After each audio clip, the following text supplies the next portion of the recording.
3장 소비자 이론과 생산자 이론, 기타 미시 이론 뒷부분 강의 시작하겠습니다. 자, 요번에 말씀드릴 내용은 시장의 형태입니다. 시장의 형태는 어떤 기업이 속해 있는 업종이 어떤 시장인가를 우리가 주식 투자자로서 기억을 하시면 돼요. 주식 투자자한테 좀 중요한 내용이에요. 경쟁시장, 독점시장, 독점적 시장, 과점시장. 그래서 독점시장의 기업, 독점적 시장의 기업, 과점시장의 기업, 뭐 이렇게 생각하시면 돼요. 시장은 지금 몇 가지가 있는 거예요? 첫 번째, 두 번째, 세 번째, 네 번째, 이렇게 시장에 네 가지가 있다라고 일단 크게 구분을 하시고요. 먼저 경쟁시장, 완전경쟁시장이라고도 하죠. 경쟁시장, 완전경쟁시장은 일단 이름에서 우리가 알 수 있는 게 뭐죠? 완전경쟁, 경쟁이 막 치열하게 붙어 있죠. 누가? 이거 지금 공급 측면인 거예요. 시장의 형태는 생산자 이론이에요. 공급 측면. 생산 시장의 형태예요. 공급 측면. 완전 경쟁 시장은 공급자들이 경쟁을 하고 있다는 얘기예요. 그것도 아주 많이. 어떤 게 있을까요? 대표적인 게 시장의 진입과 퇴출이 자유롭고, 커피숍, 뭐 떡볶이집, 또는 어떤 쌀농사, 야채농사, 뭐 이런 것들을 우리가 쉽게 생각하시면 됩니다.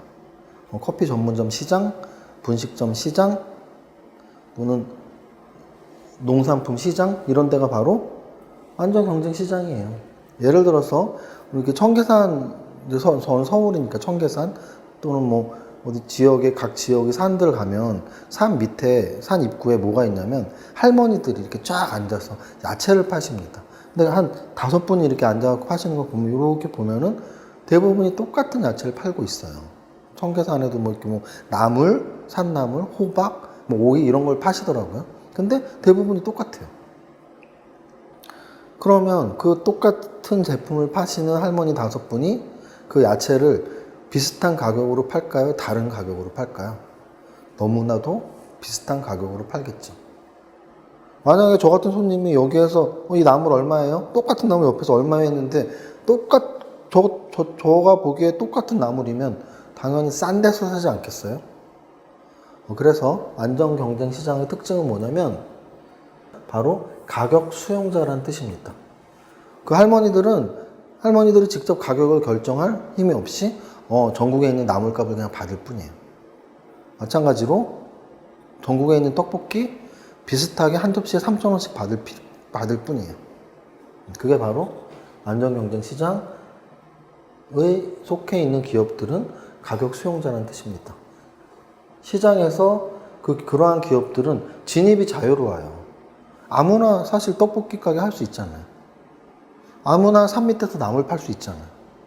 자격증이 있는 것도 아니고 큰 돈이 필요한 것도 아니에요. 아무나 할 수 있는 것들이. 아무나 커피 전문점 할 수 있죠. 돈만 있으면. 그죠? 시장의 진입이 자유롭습니다. 반대로 퇴출도 너무 자유로워요. 금방 망해요. 저도 세무사니까 기장거래를 요즘엔 안 하지만 이제 기장거래 계약하고 거래처랑 세무 조정해서 세금 신고하고 이런 업을 할 때 보면 정말 1년에 음식점들 몇 개씩 문을 닫아요. 거래처 중에서도. 그러니까 거래처 중에 신규로 들어오는 거래처 중에 그런 서비스 업종들, 뭐 커피숍, 뭐 분식점, 식당, 이런 회사들은 몇 년 안에 금방 문을 또 닫더라고요. 반대로 어떤 제조업체랄지, 또 어떤 뭐 판매업체랄지, 이런 데는 또 쉽게 문을 안 닫더라고요. 그래서 거기에서도 바로 완전 경쟁 시장이 퇴출이 굉장히 자유롭고 리스크가 크다라는 거죠. 리스크가 큰 사업이라는 걸 알 수가 있습니다. 그러면 기업의 이윤은 장기적으로 또 0이래요. 왜 그럴까요? 기업의 이윤이 왜 장기적으로 0일까요? 가격을 내가 결정 못하기 때문이에요. 가격을 내가 결정 못하니까 시장에서 받으라는 데만 받아봐야 겨우 먹고 살 정도. 그냥 내 기회비용과 내 투자금의 기회비용과 나의 인건비 정도만 나올 뿐이에요. 큰 돈을 못 봅니다. 그럼 우리 주식 투자자로서 여기서 얻을 수 있는 교훈은 뭐예요? 이러한 시장의 진입과 퇴출이 자유로운 아무나 할 수 있는 그런 안전경쟁시장에 속해 있는 기업들을 사면 돼요? 안 돼요? 안 돼요. 안 돼. 안 돼요. 그래서 완전경쟁시장에 들어가 있더라도 그래도 뭔가를 좀 틀려야 되는데 이건 지금 시장 자체가 틀릴 수가 없는 거잖아요. 만약에 틀려도 되는 건 완전경쟁시장이 아니거든요. 완전경쟁시장은 대부분의 판매자들 또는 공급자들의 제품이 똑같은 거예요. 똑같으니까 가격을 다르게 받을 수 없는 거예요. 그럼 그런 시장에 있는 업종들은 그 업종에 포함된 종목들은 상대적으로 0이니까 주식 투자 시에 우리가 왜 업종을 봐야 되는지 또 우리가 왜 브랜드 가치를 봐야 되는지 중요한 이야기가 바로 거기 숨어 있는 거죠. 다음으로 두 번째 시장, 바로 독점 시장입니다. 독점은 뭐예요? 여러분들 독자 뭐라 그래요? 독자. 자식이 한 명밖에 없는 게 독자잖아요. 외동 아들, 아들 한 명, 외동 딸, 딸 한 명, 독자, 자식 한 명. 독점 기업 하나. 하나의 기업이 그 업종, 그 산업을 하고 있는 거예요. 하나의 업종. 시장은 유일한 생산자, 유일한 생산자. 유일한 생산자. 그래서 독점은 경제학적으로는 사실은 비효율적이에요. 독점은 경제학적으로는 비효율적이에요. 독점이 경제학적으로 비효율적인 이유는 바로 나 혼자 하니까. 아무 경쟁이 없잖아요. 우리 그런 말 혹시 아세요? 물고기 이름이 생각이 안 나네요. 뭐 아프리카에서 잡힌 열대어 같은 게 이 아시아권으로 이렇게 올 때 그 열대어만 있으면 이름은 생각이 안 납니다. 열대어만 있으면 그 금방 죽는데요. 그래갖고 왜 이렇게 금방 죽지? 이러면서 이제 그거를 그 열대어를 수출하는 사람이 생각한 게 그 어항에다가 그 열대어를 잡아먹는 포식어. 그러니까 이렇게 그 먹이 사슬에 있어서 그 열대어를 잡아먹는 애를 넣었다는 거예요. 그러면 상식적으로 말이 안 되잖아요. 열대어 다 잡아먹을 거 아니에요. 근데 며칠 동안 다 잡아먹진 않죠. 이렇게 뭐 어항이 요만한 게 아니니까. 예를 들어 엄청 큰 어항이 있는데 거기에 원래는 열대어만 있을 땐 열대어가 며칠 안에 다 죽었대요. 그런데 그 포식어를 넣으니까 포식어가 잡아먹은 몇 마리 빼고는 다 며칠 동안 살아있었다는 이야기입니다. 거기서 주는 교훈은 뭔지 아세요? 어떤 긴장을 갖고 원래의 생활 환경에서 긴장을 갖고 사는 환경이 돼야지 사는 거지. 아무 긴장 없이 나를 죽이려고 하는 사람이 없으면 그냥 긴장이 풀어서 죽었던 얘기예요. 제가 얘기를 잘 전한지 모르는데 하여간 그런 내용을 들었습니다. 그게 왜 갑자기 생각이 났냐면 이 독점 기업의 폐단, 독점 기업의 비효율이 마찬가지예요. 생각해 보세요. 자본주의 사회에서의 기본 구도는 뭐냐면 사실은 경쟁이에요. 경쟁이 없는 자본주의 사회는 존재할 수가 없죠. 공산주의 사회, 사회주의 사회, 공산주의 사회와 자본주의 사회의 가장 큰 특징이 경쟁이 있냐 없냐인 것 같아요. 제가 보기엔. 그래서 제가 어렸을 때, 사실 대학생 때가 이제 너무 어렸을 때네요. 대학생 때 조정래 선생님의 태백산맥을 정말 재밌게 읽었었는데요. 태백산맥을 정말 재밌게 읽었었는데 그 태백산맥이 이제 6.25 전쟁을 전후로 그 남도 지역에서 우리가 요즘 말하는 우익과 좌익의 대표 인물들이 친구인데 뭐 그들의 이론들, 그들의 사상들, 그들의 생활들 뭐 이런 거를 이제 배경으로 하고 있는 소설이었는데 그때 거기서 읽었던 문구 중에 정확히는 아니지만 공산주의와 자본주의를 크게 구별을 했던 내용들은 이렇게 뭐 다 같이 배고프고 행복한 게 공산주의고 몇 명만 배부르고 불행한 게 뭐 자본주의다. 뭐 이런 내용이었어요. 근데 뭐 얼추 맞다는 느낌이 되게 강하게 들었던 기억이 납니다. 그래서 하여간 결론은 자본주의 자체가 경쟁을 통해서 누구는 좀 더 배부르고 누구는 좀 더 배가 고프고 그게 이제 자본주의 사회인 거예요. 그렇기 때문에 우리는 그 경쟁에서 이기기 위해서 또 노력하고 이런 것도 나오는 거고 사회 발전이 이루어질 수 있는 거죠. 모두가 똑같다면 물론 인간은 평등하죠. 인간의 존엄성, 인간성으로는 모두가 평등하지만 재산은 모두가 똑같지 않아요. 만약에 재산이 모두가 똑같게 픽스가 돼 있다면 아무도 일을 하지 않겠죠. 노동을 통해서 일을 통해서 돈을 버니까 우리가 일을 하는 건데 다 픽스가 돼 있어. 일을 하던 안 하던 재산도 똑같고 먹는 것도 똑같고 사는 것도 똑같고 자는 것도 똑같고 아무도 일하지 않지 않을까요? 그래서 그런 관점에서 보았을 때 독점 기업의 가장 큰 폐단은 경쟁업체가 없다는 거예요. 경쟁업체가 없기 때문에 효율적이지 못해요.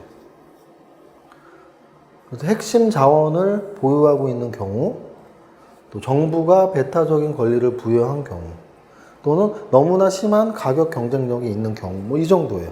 이런데 우리나라에서는 한국전력이 대표적인 독점 기업이죠. 한국전력에서만 전기를 판매하잖아요.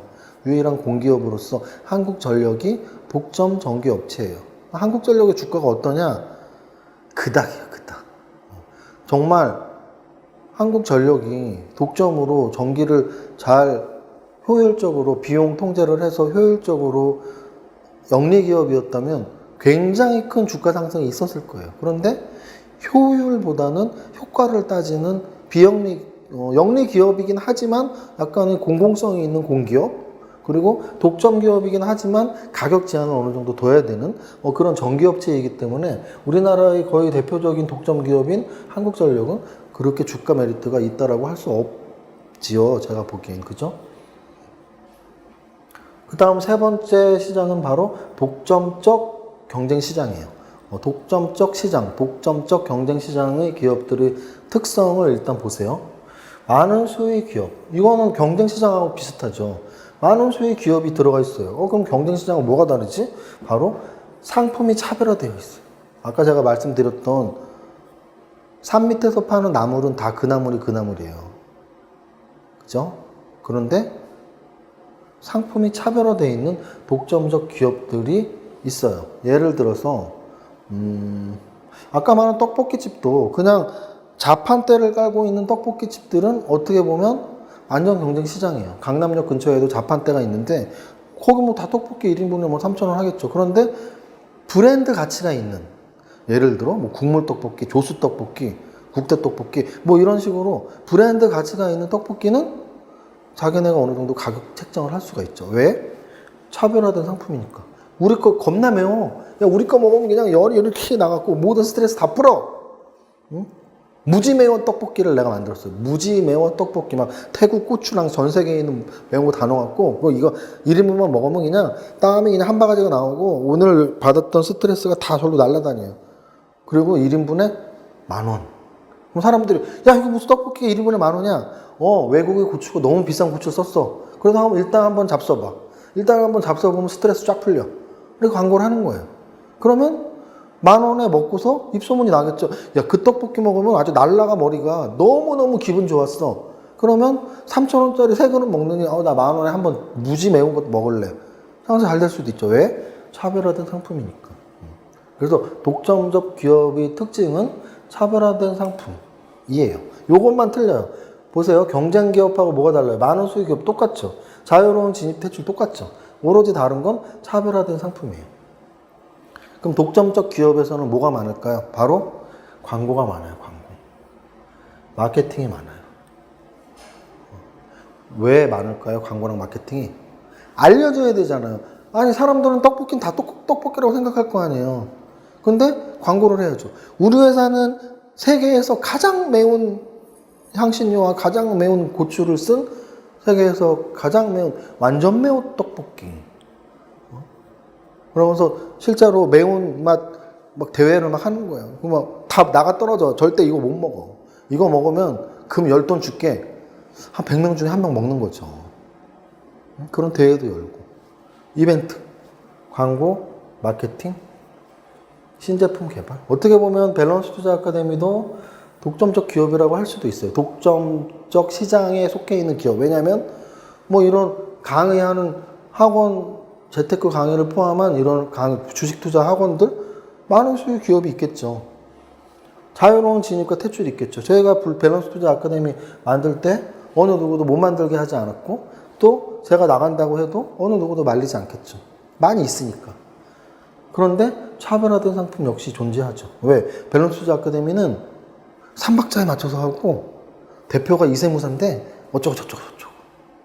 다른 재테크 투자 아카데미랑은 우리 회사는 달러라고 광고를 할 수가 있는 거죠. 그게 바로 밸런스 투자 아카데미만의 특징이 될 수가 있고요. 네 번째인 과점 시장에서의 과점 기업을 보면, 독점 시장은 한 개라 그랬잖아요. 과점 시장은 몇 개. 그냥 한 3, 4개, 대여섯 개, 뭐 6, 7개 이 정도를 과점 시장이라고 하면 돼요. 그럼 과점 시장은 어떻게 하겠어요? 특징이 뭘까요? 3, 4개가 약속을 하면 독점 시장처럼 행동할 수도 있겠죠. 독점 시장의 특징이 뭔가요? 독점 시장은 자기 혼자니까 자기 혼자 맘대로 하잖아요. 근데 가점 기업은 서로 3, 4개가 있으니까 눈치가 보이겠죠. 쟤네는 가격을 얼마에 결정할까? 나만 혼자 올리면 사람들이 우리 거 안 살 텐데. 그럼 어떻게 하면 되겠어요? 같이 올리면 되잖아요. 같이. 그래서 가점 기업의 가장 큰 특징은 카르텔이라는 자기네끼리의 협약을 통해서 자기네끼리 약속을 하는 거예요. 마치 독점 기업처럼, 야, 요번에 라면값 올려. 농심, 오뚜기, 삼양식품이 동시에 라면값을 올리는 거예요. 그럼 소비자들은 한 군데가 올렸으면, 야, 저거 안 사 먹어. 이러면 될 텐데, 동시에 올리는 거예요. 그럼 우리는 어떻게 해야 돼요? 올린 가격에 낼 수밖에 없잖아요. 그래서 카르텔에 의한 가격 인상은 공정거래위원회에서 불법이 되는 거죠. 불법으로 제한을 두는 이유가 지네 좋으라고 하는 거지 소비자가 좋은 건 없잖아요. 지네가 정말 자신 있으면 지네 혼자 가격 올려야지. 왜 약속을 하고, 야, 니네도 올려? 니네도 올려? 너도 올려? 너도 올려? 완전히 이게 말이 안 되는 거죠. 그래서 가점 시장은 카르텔을 통해서 독점 기업처럼 행동한다. 그러면 주식 투자자한테 있어서 가장 매력적인 건 어딜까요? 제가 보는 관점은 과점인 것 같아요. 과점. 경쟁 기업도 있고 또 어느 정도 독점 기업처럼 행동할 수도 있는 과점 기업이 주식시장에서 의미가 있지 않나. 또는 독점적 기업 중에 굉장히 차별화된 상품이 있는 회사가 의미가 있지 않나. 완전 경쟁 시장이랑 독점 시장에 있는 업종들은 좀 그렇다. 요 정도 시장의 형태를 설명드리고요. 마지막으로 이제 기타 미시 이론이에요.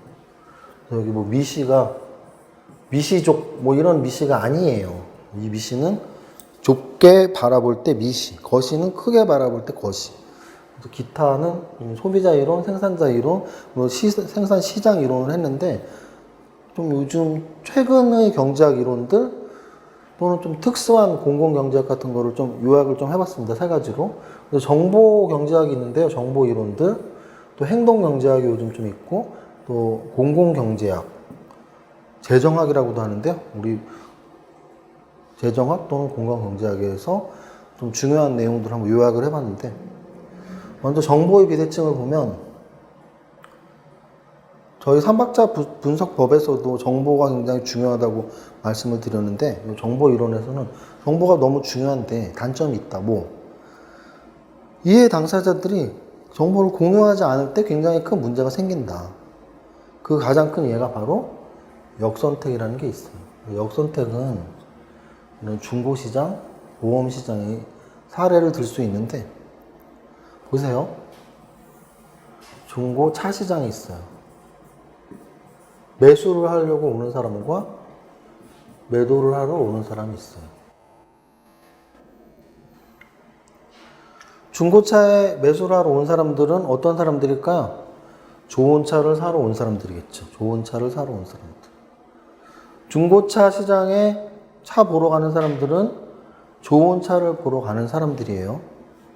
중고차 시장에 차를 파는 사람들은 차가 안 좋기 때문에 파는 거예요. 안 좋은 차를 중고차 시장에 팔았어요. 그럼 팔러 왔어요. 근데 이 사람들은 차에 대한 정보를 정확히 갖고 있겠죠. 이 차에 대한 정보를 이 사람만 갖고 있죠. 이 사람은 차에 대한 정보를 갖고 있나요? 안 갖고 있죠. 그럼 이 사람은 우리 차 좋아할 거 아니에요.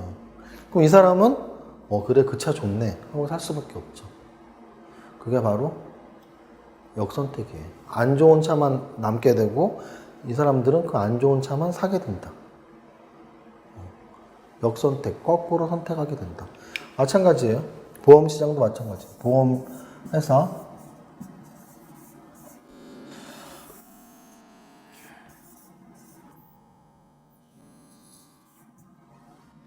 보험회사에 보험 가입을 하는 사람들 있죠.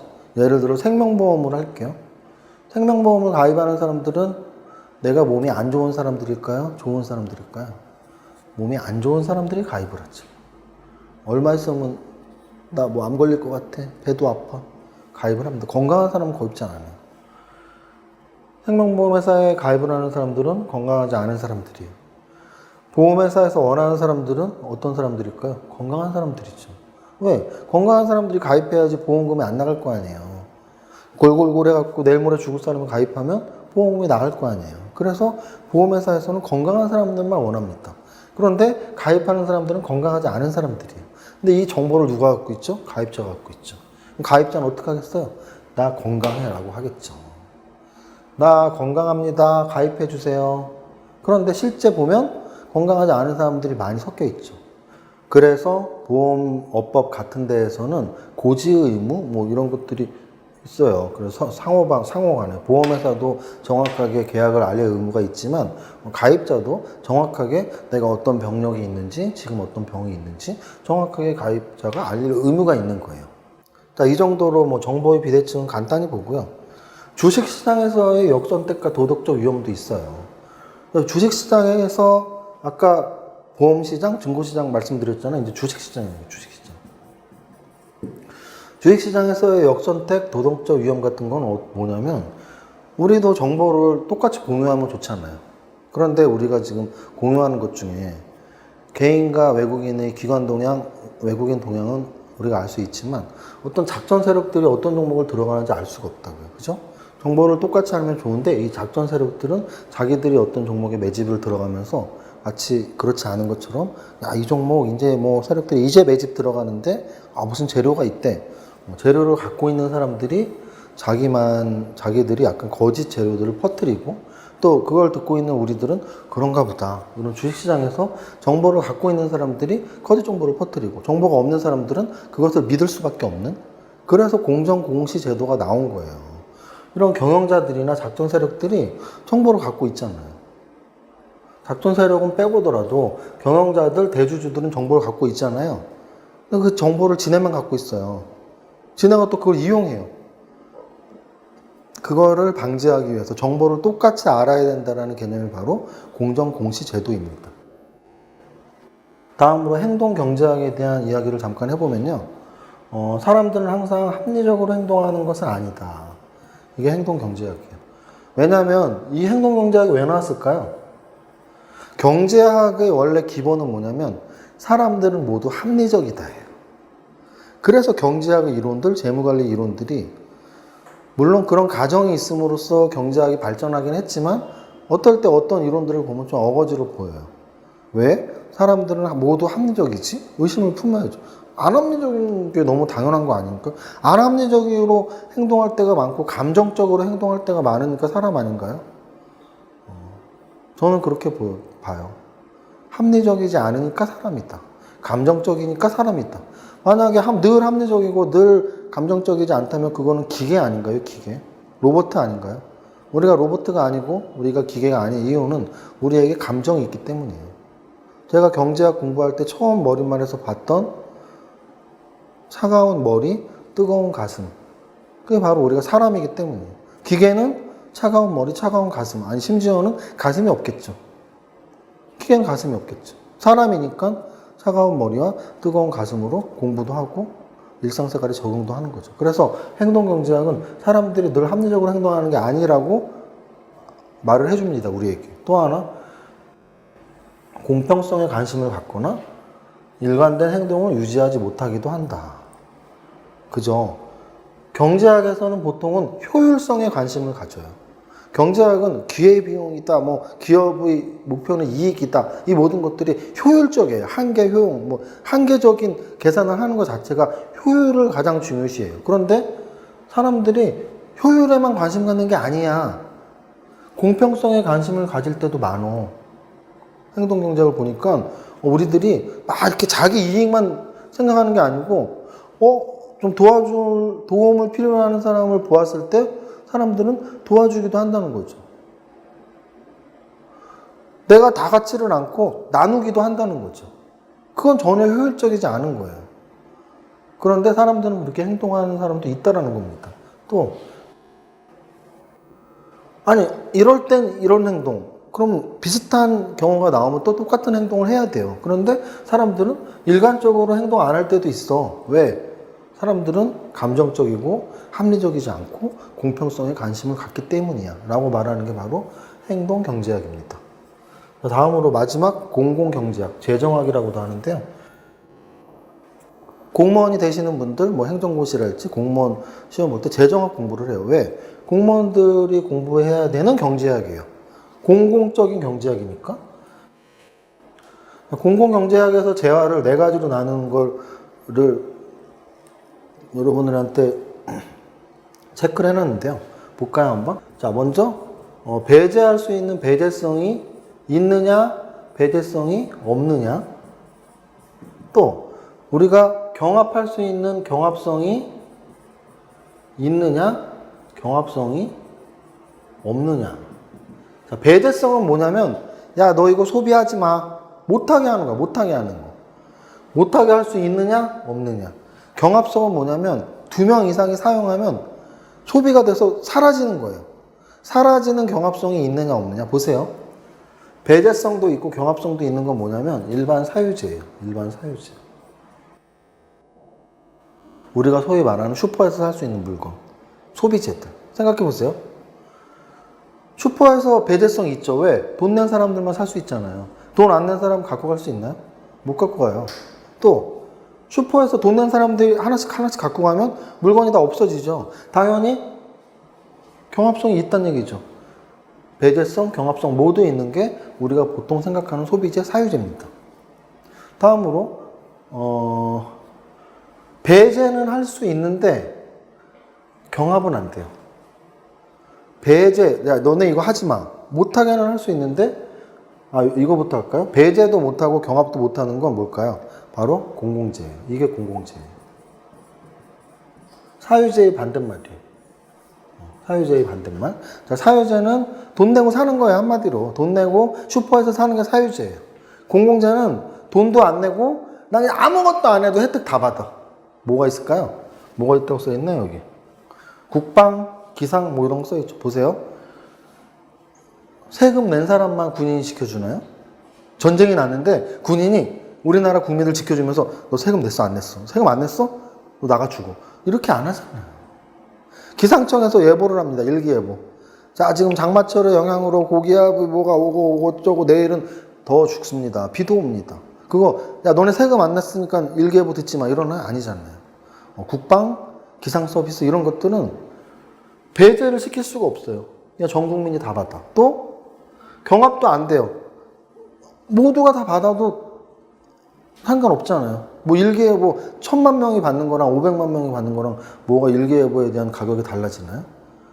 군인들이 국방을 의무하는데 전 국민이 지켜지나 절반만 지켜지나 뭐가 달라지나요? 그래서 이런 공공재라는 건 바로 배제할 수도 없고 경합하지도 않는 상품을 말합니다. 자, 다음으로 자연 독점, 유료 도료나 케이블 TV 이런 건 뭐냐면 배제할 수는 있어요. 근데 경합성이 없어요. 이게 바로 자연 독점이에요. 예를 들어서 케이블 TV 보세요. 배제할 수는 있죠. 케이블 요금 안 내면 못 봐요. 낸 사람은 낸 사람만 볼 수 있어요. 그런데 케이블 TV를 100명이 보건 1000명이 보건 경합하지는 않아요. 몇 명이 보든 상관없어요. 그게 바로 자연 독점. 그럼 공유자원은 뭐냐면 여기에요. 공유자원. 공유자원은 뭐냐면 경합성은 인정이 되는데 배제할 수는 없어요. 예를 들면 바닷가 같은 바닷가에 있는 생선들. 바닷가에 있는 생선들 못 잡게 막 해군이 맨날 지킬 수는 없잖아요. 그런데 경합성은 있죠. 왜? 물고기가 점점 없어지잖아요. 바닷가에 못 오게 막을 수는 없어요. 그런데 바닷가에 해운대 한번 보세요. 여름에 장난이 아니죠. 앉아있을 틈이 없죠. 경합성은 있어요. 배제할 수는 없어요. 그게 바로 이 네 가지의 구분인데요. 이 네 가지가 어떻게 보면 주식 투자에서는 직접적으로 영향은 없어요. 왜? 주식 투자에서 우리가 하고 있는 거의 모든 것들은 바로 이거예요. 사유제, 일반제와. 그런데 여기서 저는 요 공유자원, 배제성은 없는데 경합성이 있는 공유자원, 그리고 배제성은 있는데 경합성이 없는 자연 독점 중에 자연 독점에 대한 내용은 여러분 좀 생각해 볼 필요는 있어요. 왜? 이런 제품이나 서비스를 공급하는 회사는 좋은 거죠. 왜? 생각해 보세요. 한번 만들어 놓으면 배제를 시킬 수는 있어. 근데 경합성은 없으니까 많은 사람들한테 판매할 수 있다는 얘기잖아요. 그래서 이런 방송들 대박이 나면 굉장히 우량하고 좋은 회사로 갈 수 있는 겁니다. 방송 배제시킬 수는 있는데 경합적이잖아요. 경합성은 없으니까 무한급수로 늘어날 수 있죠. 하지만 배제시킬 수 있어요. 돈을 받아야 되니까. 그런 식으로 상품의 구분을 여러분들이 할 수 있고요. 무임승차와 공유지 비극은 간단히 설명을 드리면 이 공공재가 바로 무임승차의 대표적인 예예요. 프리라이딩이라고 하죠. 공짜니까 막 타는 거예요. 공짜니까 막 타요. 탈 필요도 없는데 타요. 탈 필요도 없는데. 공짜니까 막 타고 탈 필요도 없는데 막 타면 이 공공재를 얼마나 생산해야 되지 하면서 많이 생산하게 되는 거죠.